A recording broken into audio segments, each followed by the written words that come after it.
Hey class, it's Mr. Albrecht here. Today we're going to go over how to write an effective thesis statement. So before we get to any examples, so what goes into a good thesis statement? Well, to me there are three components of a good thesis statement. One, it's arguable. And what I mean by this is that I can't just make a claim that is just kind of a fact, you know? Like, I won't just say, like, oh, the sky's blue.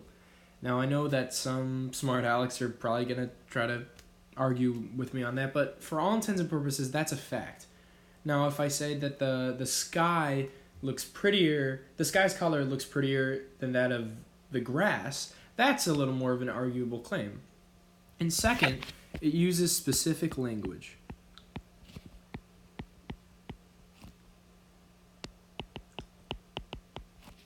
Just shorten that for now. Excuse me. So, let's say I'm talking about the new Avengers movie. And I say Avengers Infinity War is a good movie. Alright, well that kind of that fulfills the first requirement of saying it's arguable. That's great. But it's not really being specific. Excuse me.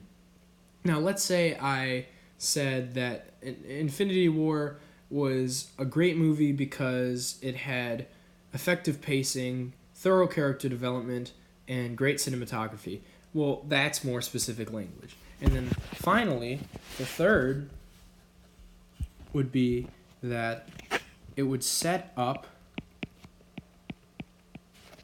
body paragraphs. And what I mean by that is that, let's take my Avengers example. I talked about pacing, characters, and cinematography.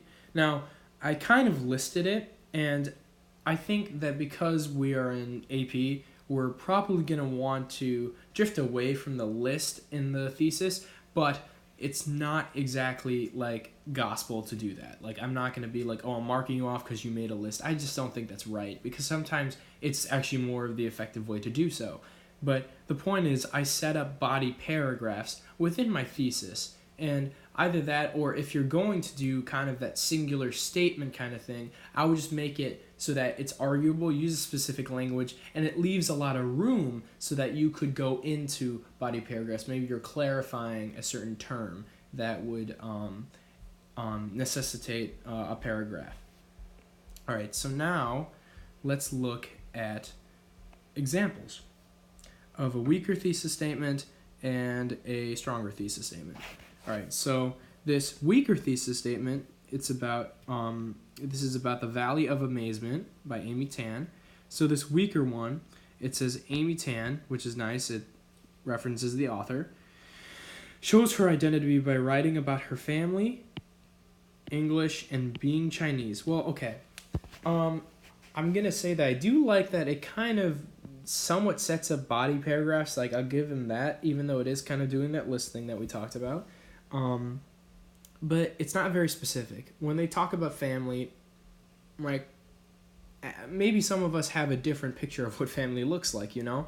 Like, does that mean how she took care of her siblings, how she related to her parents? Could mean a lot of things. English, I don't know if that's talking about her English descent, the English language, and obviously if you look at the good thesis statement, it is talking about the English language.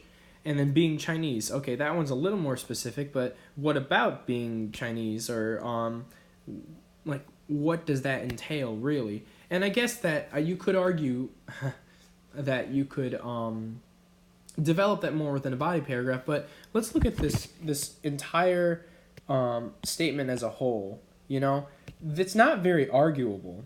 Like, I'm sure that if I read this novel, that I would probably come to this same conclusion. In fact, it may not be fact as we know it, as in, like, I don't know, that, again, the sky's blue, that's a fact.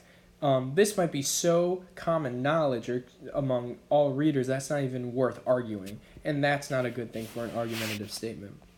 So let's look at the good thesis statement. So again, we got a reference back to our author, which is again very important, but other than that, we also have the title, which is actually really great. Instead of just saying family, we talk about familial relationships. So that even even then, I would still try to make it a little more specific, trying to talk about one's relationship or Amy's relationship with her parents, her siblings, or whatever have you. And then maybe we can have, sorry, my screen flipped, her love for the English language as another body paragraph. And again, that clarifies what this author meant by English. And then finally, and her culturally diverse heritage. And then now we're starting to clarify what they mean by the Chinese and English descent. So now they're being much more specific. It's a little more arguable. I'd argue that you'd want to make it a little more arguable because right now I still think that it's a little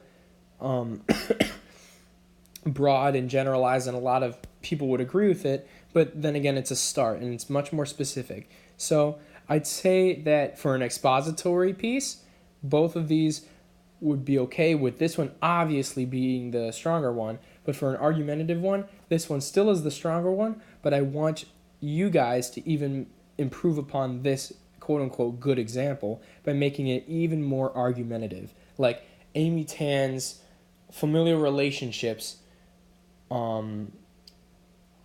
is the biggest factor in what fuels the conflict throughout the Valley of Amazement, something like that. So I hope you guys found this lesson helpful, and if you have any questions, talk to me after class, and I hope you guys have a great day. Bye.